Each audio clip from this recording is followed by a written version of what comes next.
আসসালামু আলাইকুম রহমতুল্লাহি ওবারাকাতুহু।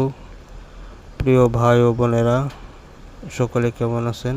আশা করি সকলে ভালো আছেন।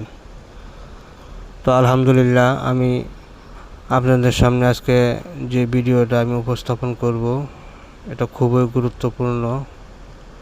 এটা প্রতিনিয়তই কাজে লাগে এমন একটা ভিডিও আপনাদের সামনে আমি নিয়ে আসতেছি। তো ভিডিওটি না টেনে অবশ্যই শেষ পর্যন্ত মনোযোগ সহকারে দেখবেন। আশা করি অবশ্যই কাজে আসবে। ভিডিওটি ভালো লাগলে অবশ্যই লাইক, কমেন্ট এবং শেয়ার করবেন, যাতে আমি আরও বেশি বেশি উৎসাহ পাই আপনাদের জন্য নিত্য নতুন তদবিরাত, আমলিয়াত, তন্ত্রমন্ত্র ইত্যাদি আপনাদেরকে আমি দিতে পারি ভিডিওগুলা। তো যাই হোক, ভিডিওটা একটু লম্বা হবে সামান্য, তবে সম্পূর্ণ দেখবেন, আপনাদের বোঝার জন্য সুবিধা হবে। সো ভিডিওতে যে তাবিজটি দেখতে পাচ্ছেন আমি লিখতেছি, এটা মূলত শরীরকে হেফাজত করার জন্য, শরীর বন্ধ রাখার জন্য একটা তাবিজ। এই তাবিজটা যে কোনো সময় আপনারা লিখতে পারবেন, তবে পবিত্রতা অর্জন করতে হবে। পবিত্রতা অর্জন করে পবিত্র কাগজের মধ্যে এই তাবিজটা লিখবেন। তাবিজটা লেখার নিয়ম দেখাই যাচ্ছে, দেখতে পাচ্ছেন আপনারা। প্রথমে 16 খানার একটা ঘর করে নিতে হবে।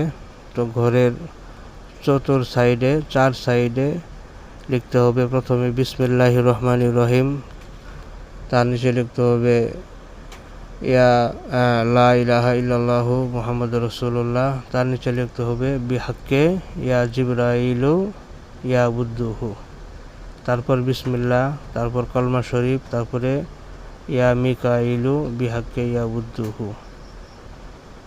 তারপর লিখতে হবে বিসমিল্লাহ, কলমা শরীফ এবং ইয়া ইসরাফিলু বিহাক্কে ইয়া বুদ্দুহু।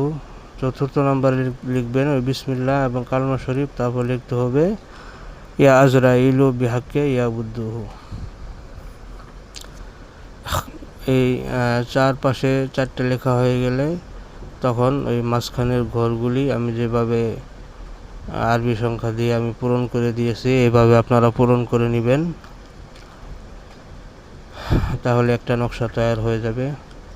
তবে একটা কথা সবসময় মনে রাখবেন, তাবিজাতের বিষয়গুলা, আমলিয়াতের বিষয়গুলা, এগুলা উস্তাদ গুরুর এজাজত ছাড়া, পারমিশন ছাড়া কাজ করলে এগুলা কাজ হয় না। এগুলো অনেক সাধনা করে অর্জন করতে হয়, যাকাত আদায় করতে হয়। যাকাত আদায়ের কিছু নিয়ম আছে, যাকাতে সগীর, যাকাতে কবির।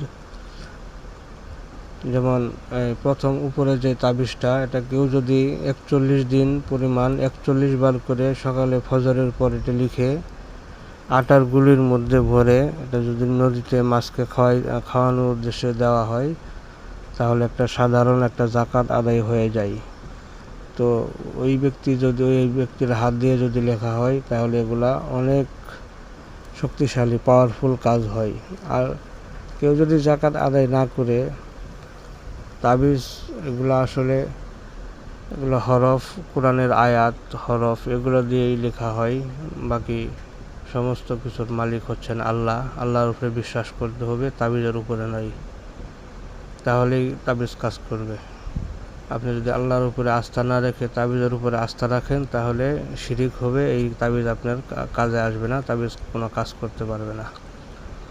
যাই হোক, তারপর যে নিচে নকশাটা বুদ্দুহুর নকশা, এটা খুব শক্তিশালী। এটা আমার বহু দিনের পরীক্ষিত একটা নকশা।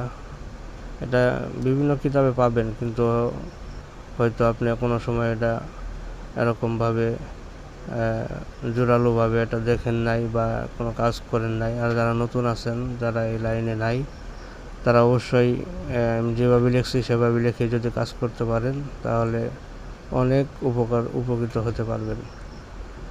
তাবিজ লেখা হয়ে গেলে নিচে লিখতে হবে আয় আল্লাহ, আমার আপনার বান্দি, মেয়ে হলে বান্দি, ছেলে হলে বান্দা, আপনার বান্দি অমুকের বেটি অমুকের শরীর আপনার নামে বন্ধ করিলাম, তাকে যাবতীয় জিতপুরি দেও দানব, কালিমাদার, দুষ্ট দানব, ঠিক আছে, শয়তান, ভূত, প্রেত, জাদু, টুনা, বান, বদ নজর বদ খাপ ইত্যাদি হইতে হেফাজত করেন, আমিন।